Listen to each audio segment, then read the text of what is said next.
Welcome to Codex, History of Video Games. I'm Mike Coletta. And I am Tyler Osby. And today we're continuing our series on the book Jacked by David Kushner about the history of Grand Theft Auto and Rockstar. Yeah, this is a great book. Highly recommend you buy it and read it because obviously our discussion of it doesn't cover everything. But we try to hit kind of the high marks of what's going on here so you kind of understand the story of Grand Theft Auto. We are on chapter 17, which is titled Boys in the Hood. And this is after Grand Theft Auto 3 and Vice City have come out. This is after Manhunt has come out as well. So that's the like period of time that we're in, like this sort of like 2004, 2005 period. And chapter 17 describes the process for researching GTA San Andreas. So San Andreas isn't out yet.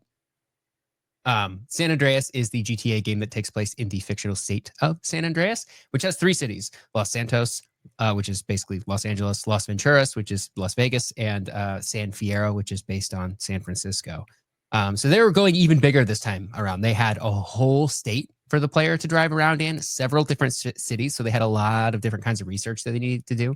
I'm pretty sure the map for San Andreas is larger than the map in GTA 4. Because I remember when GTA 4 came out, that was one of the things that people kind of harped on was like, you know, putting the maps next to each other and being like, see, even San Andreas had a bigger map than GTA 4. And it was like supposed to be a dig at GTA 4. I don't know. I still love that game and I didn't really care about the map size. GTA 5's version of Los Santos just has Los Santos. It doesn't have Las Venturas or San Fierro, but I believe the map is bigger than San Andreas still. There's a lot of rural area, but the city itself is just huge. It's a much more one-to-one recreation of Los Angeles. And it doesn't include those other cities, which I think is interesting because that was kind of the cool thing about San Andreas was it's like, well, we've had one city in both of these other games.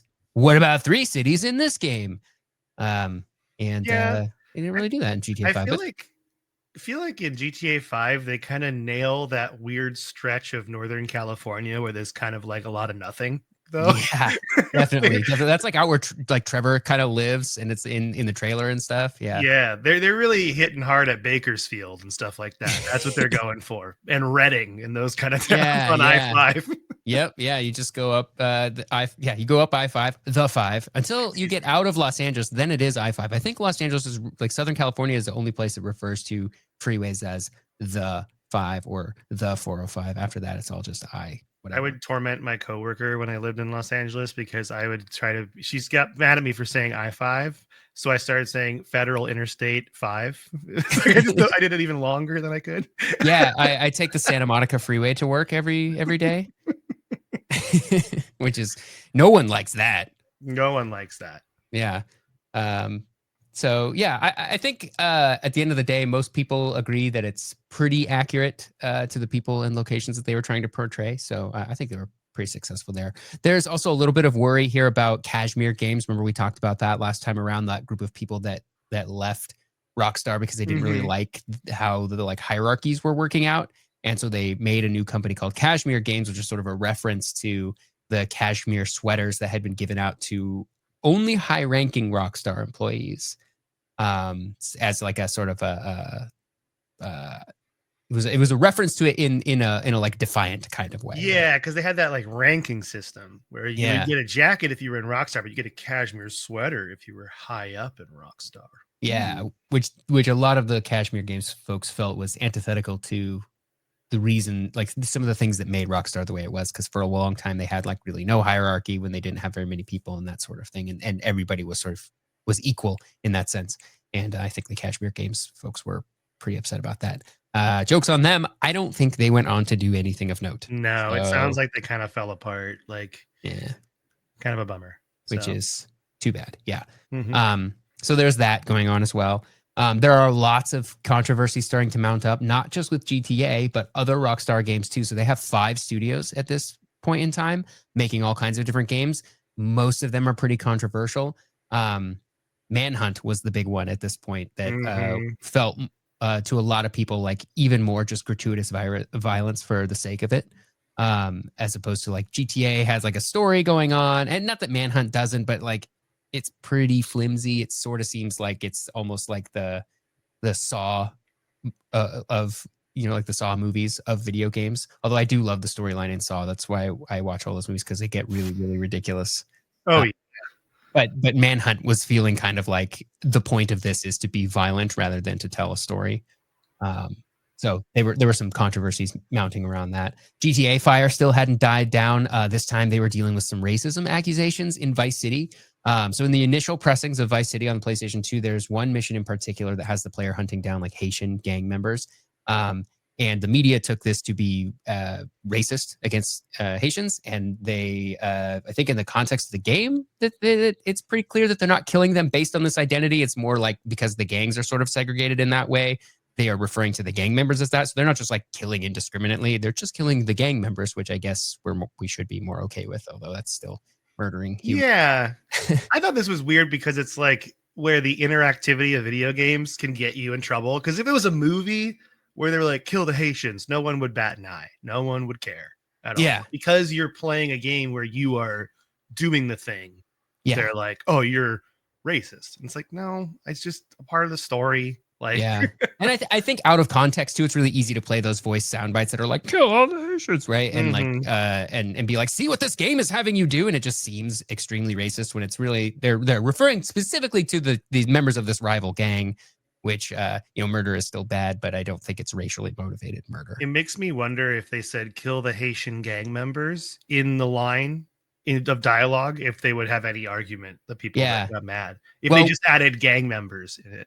What they ended up doing was removing direct mentions of race or ethnicity in there at all, because they had you're like a Cuban gang versus a Haitian gang in this particular mission, and in the you can go on one of the GTA wikis that has like the differences between the versions, and later versions of Vice City have specific references to race or ethnicity like pulled out, and they're just like, go kill those gang members, basically. And so then I guess nobody has a problem with it.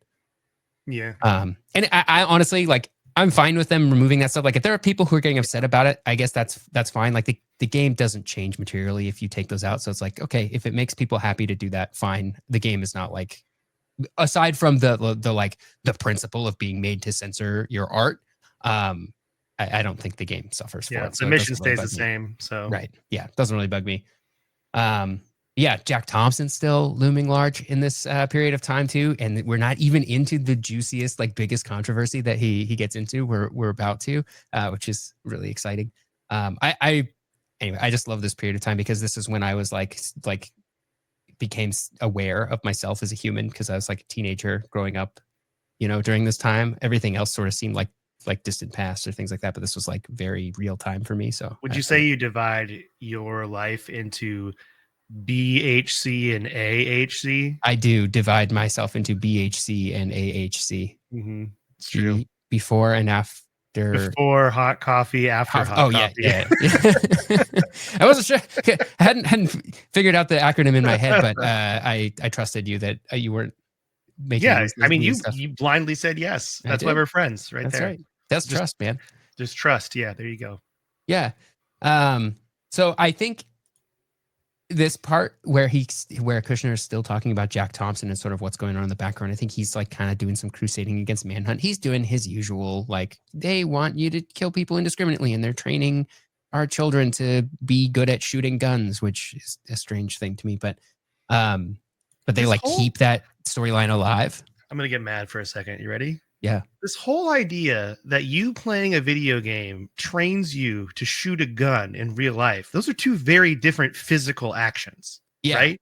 Yeah. Like, that's what's weird to me about that argument, is like they train snipers in Halo. It's like, oh, were they fighting aliens? Like, is that what you do in real life? Oh, and real sniper? Are they using an Xbox controller when they fire their rifle? Do they have a giant, like, sniper rifle, military sniper rifle, hooked up to the Xbox so they can use the actual equipment to train like a light gun, like a giant Nintendo light zapper? Like, what are you talking about? Yeah, I don't know. And Jack Thompson would say, well, he would say, like, well, they are using this stuff in the military. I don't know what to tell you. Like, you can argue about whether or not it's effective training, but they are using it. So, unless you're trying to say more about training than the military does. But he kind of leaves out there, like, those are sort of specialized training things. They're not just like literally loading up Halo and being like, learn how to be a sniper. Dude, one of the things I want, because we've kind of talked about like going and doing deeper dive, like more investigative stuff as like special things for the podcast, right?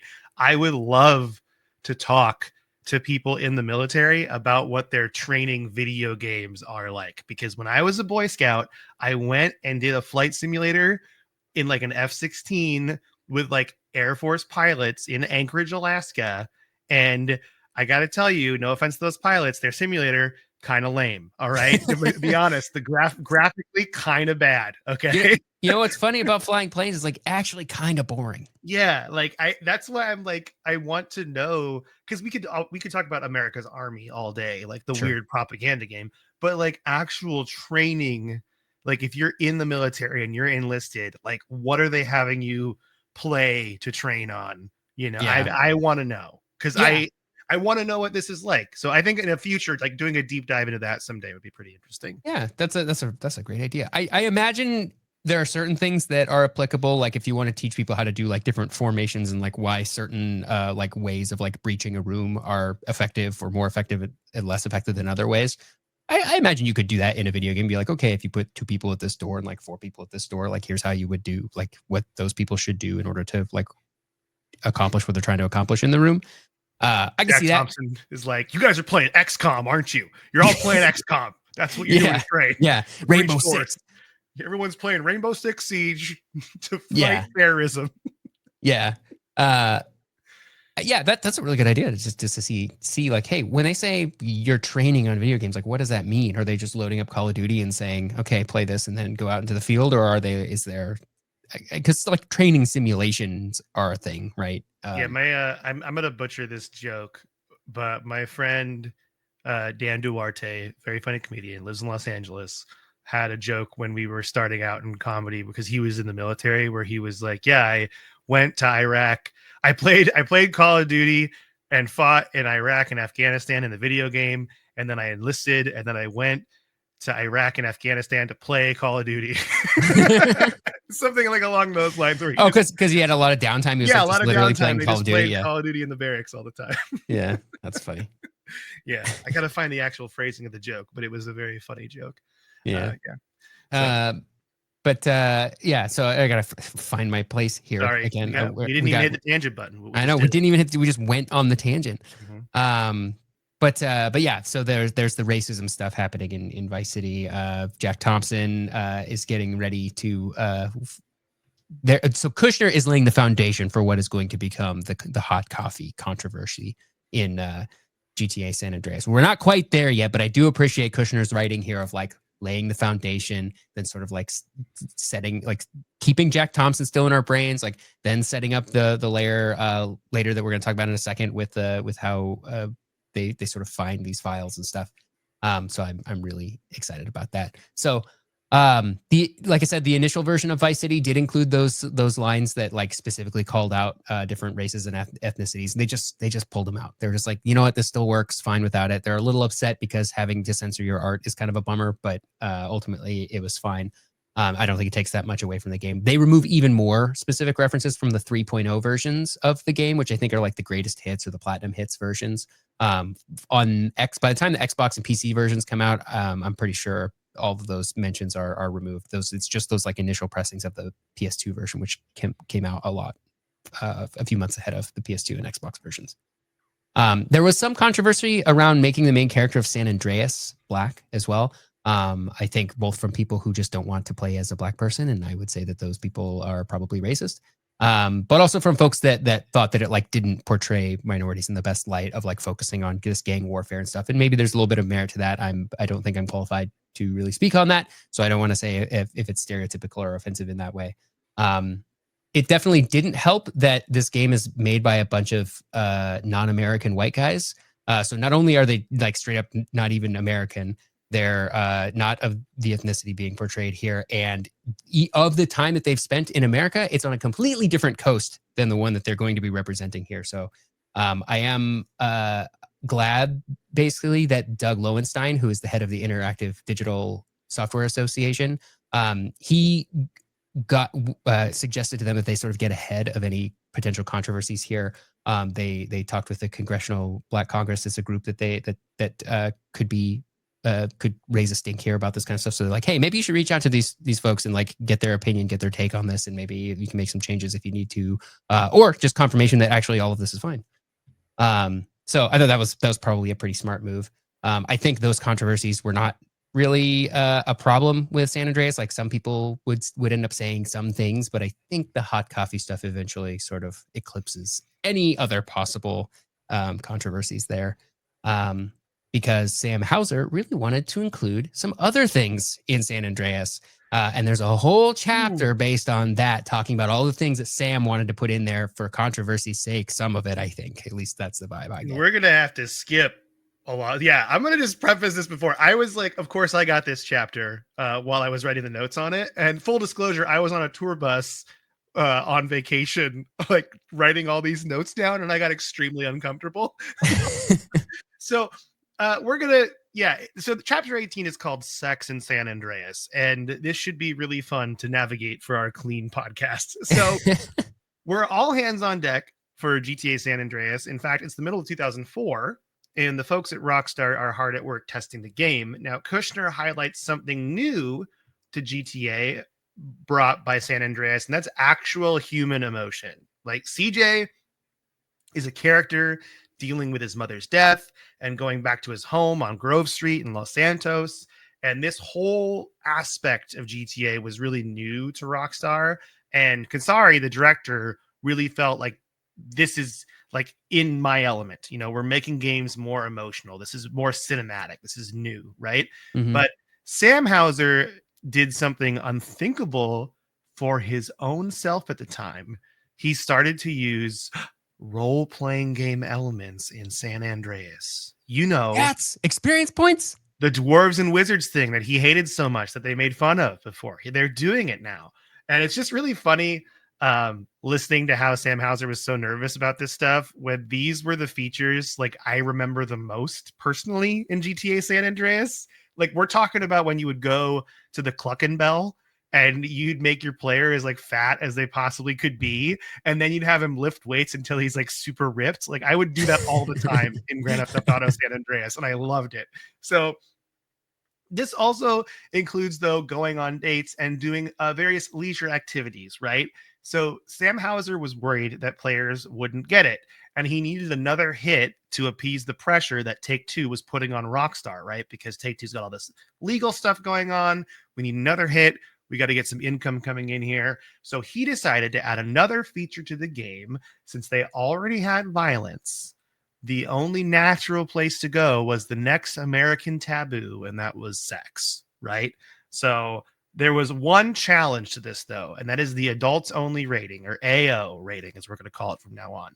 Traditionally, if a game gets an AO rating, that means it cannot be sold at 80% of retailers. Yeah, they just refuse to sell. Like Walmart's like, we don't sell adult rated games. Yeah, and that's going to murder you as far as your sales go for your game.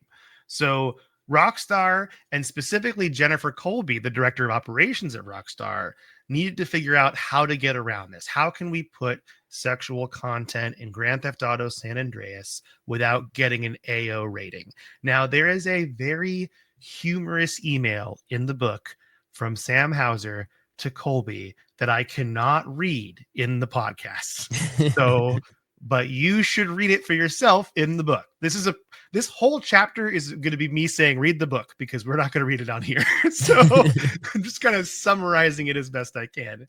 It's just a perfect mix of talking serious about something like extremely ridiculous that could get them an adults only rating. So they came to the conclusion that the way around an AO rating and sticking to a mature rating would be to only make it if the sexual content was, quote, only part of a storyline, but not the whole game. So they want to put it as part of a storyline. And here's a direct quote from Jennifer Colby to Sam Hauser. Okay.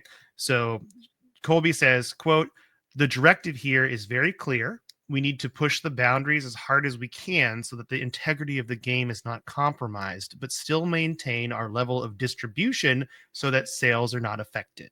End quote. So AO rated games are usually AO rated because the entire content of the game is sexual. All right. In the book, they use the examples of like Leisure Suit Larry and like Custer's Revenge, but Rockstar would get around this by having sex in the game, but not making the whole game about sex, essentially. That was their idea. And they also had a big thing too, because they could not put sex anywhere near like violence, like in the same scene. You Yeah, can't you have you sexual. can't have both. One or the other. Don't do Yeah, both. yeah. Sexual violence is an instant AO rating. All right. So they wouldn't really shy away from having the sexual themes though in certain elements of the story. Like Donovan looked through games with sexual elements to see if they could avoid an AO rating, and Hauser mentioned to the Scotland team that the sexual scenes would potentially need to be removable for retailers like Walmart. So they were going to have like a version without the sex Like scenes. the Walmart version of the game, Mhm. like the edited version, because Walmart would never sell CDs that had curse words on them. Yeah, exactly. Like they took the parental advisory game and they edited it, cleaned it up for Mm-hmm. Walmart. That was something they thought they might have to do.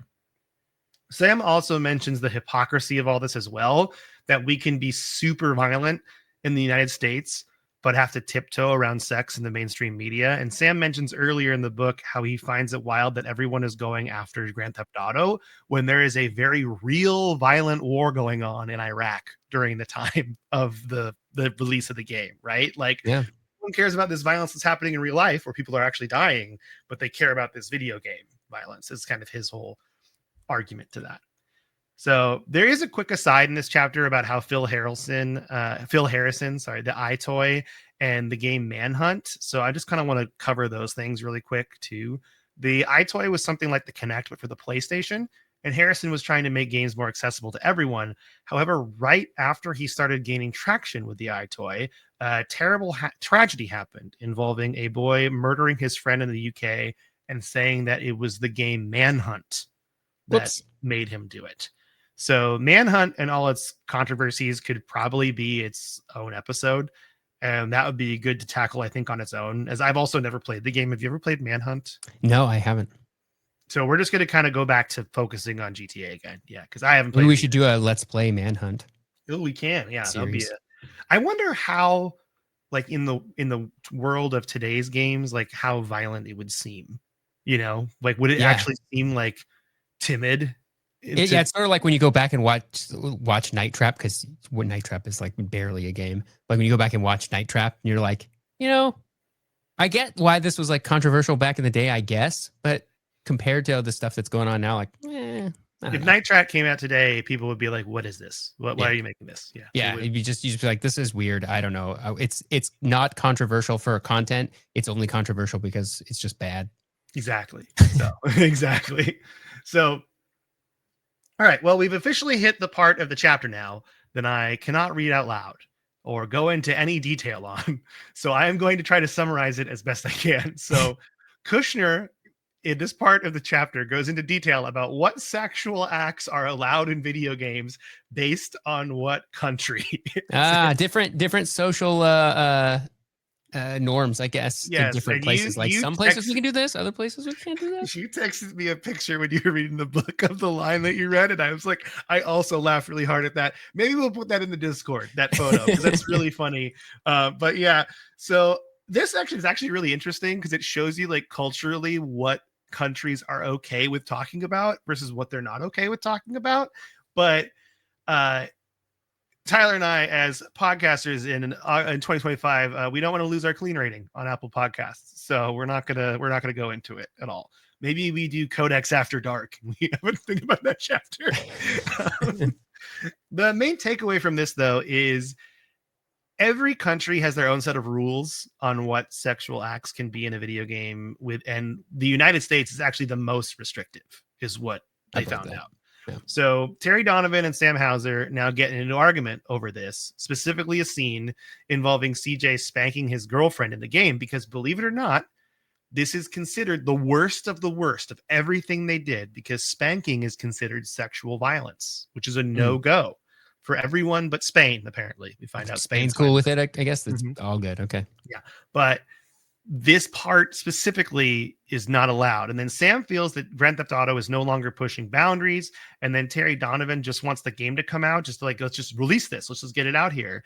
And then Sam talks to the founder of Take-Two, Brandt, about this, but Brandt is still dealing with the fallout of the SEC investigation. So there's this whole... Oh yeah, Take-Two is kind of having a bad time right now. Unrelated to GTA stuff, they cooked the books a little bit in a way they shouldn't have. Yeah, and it's funny too, because other people, like the co-founder Gary Foreman, even is quoted in the book as saying that he found the sex in Grand Theft Auto San Andreas was just juvenile and stupid. Like it was just pointless, and that they could cut it because it doesn't really do anything to add to the story. And I kind of agree. Like you hear about what these scenes are, and they're just like, this is kind of like just thrown in there for the sake of throwing it in there, is how it kind of feels. It feels like, if you've seen those scenes, you go, yeah, I see why they cut them out. They're stupid and unfinished. And yeah, I guess they could have finished them, but it's like, they're just kind of dumb. Like I wouldn't assume that they cut them for controversy's sake. I would assume they cut them because they just couldn't make them fun. Exactly. It felt like Sam Houser is trying to push so hard that he's forgetting the plot, essentially, which is you got to make a good game. You can't just make one with controversial stuff in it, because then you're just like Custer's Revenge, which is just a terrible thing. Like it's just like, it doesn't, you got to like think about this and actually make a fun game here, first of all. So Sam wanted to make a game for adults, but the sad truth is, if you make an adults only game, you can kiss retail sales goodbye. So the sex scenes in Grand Theft Auto San Andreas were removed, except for a small Easter egg the book mentions that I will not mention. Now, it's important to mention here that when I say the scenes were removed, they were what is called wrapped. And that means the sex scenes in the code were wrapped away, so they were not accessible to the players. They do this so it doesn't screw up any of the variables in the code. Like, because if you delete it, you potentially, if you've ever done any sort of programming thing, you'll notice that when you clean something up and try to delete something, it usually affects something else, right? Yeah. That's nature especially of it, right? in such a large project like this, you don't know how the things relate to each other. It's like, do I delete this thing and like run the risk that that causes bugs somewhere down the line? Or do you just say, or do we just disable it? And that way we don't have to worry about that, because if it's needed for whatever reason to not cause a bug somewhere else, at least it won't be gone. Exactly. Yeah. So they wrap it essentially to avoid bugs. And then on September 12th, 2004, GTA San Andreas was delivered to the ESRB offices. Now we get to learn how games are rated by the ESRB. Are you ready, Tyler? I was excited. This was actually a very interesting part to me. So what they do is they actually send video to applicants online. Now, these are real life human people. These are like doctors, teachers, everyday Joe Schmoes like you and me. Okay. Anyone can do this. And they send you videos of the explicit content. And then you say what rating it should be. You send it back to them. And then the videos consist of the most extreme parts of the game. And these are sent by the publishers. And the raters send their report to the ESRB. And what is pretty wild to me in the book, they talk about how most of the time they all come to the same consensus. There's not really a lot of like controversy with picking it. Like they'll all say mature, they'll all say teen. I had no idea that's how this was done. Did you know? Yes, I did. And it always strikes me as odd when this comes up, because like, you mean they don't even play the game? They just look at it. They just look at what the publisher says. Here's the worst stuff in the game. I mean, I guess for efficiency's sake, maybe that's fine. You'd think you would still want someone to play it. Like, I think it's fine to have like lots of different like kinds of people from different walks of life who may or may not be gamers to like look at this stuff, because primarily it's not the gameplay that itself that's going to be the problem. It's like the other content. So like, you can look at a violent thing and decide if it's violent. You don't have to actually play it to know if it's violent. But it's kind of weird to me they just don't have anybody play the games. No, yeah, they just show you the worst scenes in the eyes of like the publisher. And then you vote on it, and then you don't even vote. You just you submit your form in, and then they tally them all up, and they go, okay, it's this. And they did that for Grand Theft Auto San Andreas, and it was officially found to be M for mature. So they got around that adults only rating by removing all the sex scenes, but they wrapped the sex scenes. This is foreshadowing of clearly why it's important that I'm mentioning this. So that's where we're going to end it for the day today. I kind of want to take a brief moment before we do what you've been playing to kind of explain what's been going on. Like, We've been gone a lot, and we're probably going to be gone some more in the future. I personally have a ton of trips this summer. So I just wanted to say that we're probably going to have some more weeks missed coming up, just so everyone's aware. We're referring to it as Codex Hot Boy Summer. That's what we're calling it. And so this is what it is. And we'll come back stronger than ever. But I just wanted to kind of let people know that because this isn't I don't want people to get worried to be like, oh no, are they slowing down? Are they gonna call it here? It's like, no, it's literally just like this summer is just super busy for both of us. And as this podcast is not our jobs, sometimes we have to deprioritize. That's all. Yep. And so I go on my honeymoon soon. So ooh, congratulations. Thanks. I went on a vacation to Europe, and then I have multiple other personal and business trips that are not so fun. So that's what's going on. But yeah, so with that, Tyler, what you been playing? I'm still working on Bravely Default for the Switch 2. I took it with me. Part of my Codex Hot Boy Summer was to go up to Washington, to the peninsula and hang out there. And I played some games. I did some work out there. I had to do a little bit of work from location. But the internet connectivity is surprisingly pretty good out there. And then I rocked and said where you were. I'm not going to say it. I don't know if it matters that much. I went to the Oregon coast as well for a separate family thing. But I took Bravely Default with me the whole time. I brought a bunch of game things. I brought all my little handhelds, but I really am trying to like focus and stay focused on one game at a time. I did buy a copy of Donkey Kong Bonanza. Haven't played it yet because I know I'm just going to get sucked into it and then I won't finish Bravely Default. And I think I'm a little over halfway through Bravely Default now. So I just need to like sit down and just rep it out in that game. Just do some grinding. But that's really it as far as games I've been playing. Because when I have time, I'm playing Bravely Default. I did put in a little bit of time in GTA San Andreas Definitive Edition, just to like get a jump back into that world and get a feel for the stuff that we're going to be talking about this week and next week. Just put a few hours into that and I was like, yep, this is cool. I like the Definitive Edition versions of the games. I know that there's like a lot of people who will tell you why they're the worst ever, but I think the quality of life stuff is pretty good for a casual GTA fan such as myself. So yeah, what have you been playing? Oh, we've been playing. What have you been playing, Mike? We can talk about what we played both together. Yeah, we played Peak. We played Peak together. That was Peak really fun. It was really sweet. It was really silly. We got pretty far though, which was really cool. And I played the bugle for the capybaras, which is important because that gives you an achievement. But it's a really silly, fun game, and it's kind of like a puzzle game because you're trying to find your way up the mountain, right? And it's like really cool. And we got lost a couple times, but we had a good fun with it. I still haven't made it past level 3. It's really hard. And that fog is scary, but I thoroughly enjoy it. And also I put a video up of Tyler just YOLOing it, and it's beautiful. It's a beautiful thing. Mistakes were made. Yeah, I put it on Instagram. Maybe I should put it on the Discord too, because it's pretty funny. But it's just Tyler's perspective of him just going for a jump. Okay, and then I've played a lot of games because we haven't been like. So I actually pulled my Trello up here.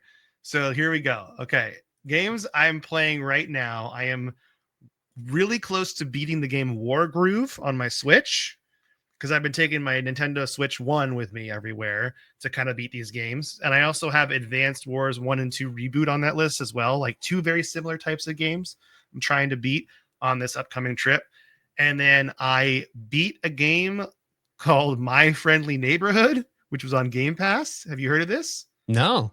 It's a first-person Resident Evil like you were talking about this earlier game where you go into a place where there's this like essentially off-brand Sesame Street and you got to solve all these puzzles and stuff. It took me about 3.5 hours to beat. I did use a guide whenever I got stuck because I was just like, I just want to play this game. I don't want to like think too hard.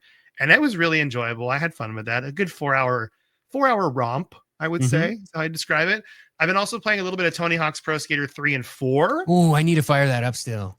I played that a little bit. I haven't really beaten it or anything. I've just been kind of playing different runs and I'm really enjoying it. It's such a good quality game. Again, good remake. Do you feel like the changes to the Pro Skater 4 career mode, do you feel like that hampers it? I never really Here's the funny part. I never even hit 4 yet. I've only been playing 3. Oh yeah, So, because 4 has like that sort of open world feeling and to they it made where it runs instead, right? yeah. And I was never a huge fan of that format in 4 anyway. Yeah. So I don't think it's going to bother me that much. But. Well, here's the last game that I've been playing, and I'm debating taking my laptop on my trip with me to keep playing this. Is I booted up another CRPG. I'm playing Warhammer 40,000 Rogue Trader, Ooh. and it's really fun and I'm really into it. I think because I'm in a mood right now for a game where it's like, tell me a story, and that's kind of what I'm doing. And the combat, they do a really good job in the tutorial tips, like explaining everything, so I kind of know what's going on. And it's just what I need right now, and it's good.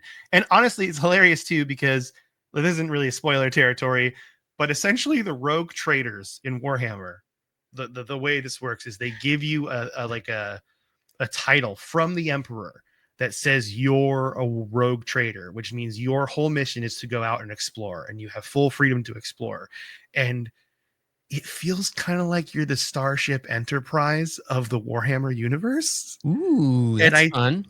I'm kind of feeling that. It's just obviously the polar opposite of Star Trek because it's a grim dark future. But as far as like exploring out, seeing new galaxies, but instead of making peace and solving things with diplomacy, you usually just kill a bunch of stuff. But I'm really digging it, and I'm having a lot of fun with it. I've only just beaten the prologue, but I'm locked in essentially. So huge fan of that.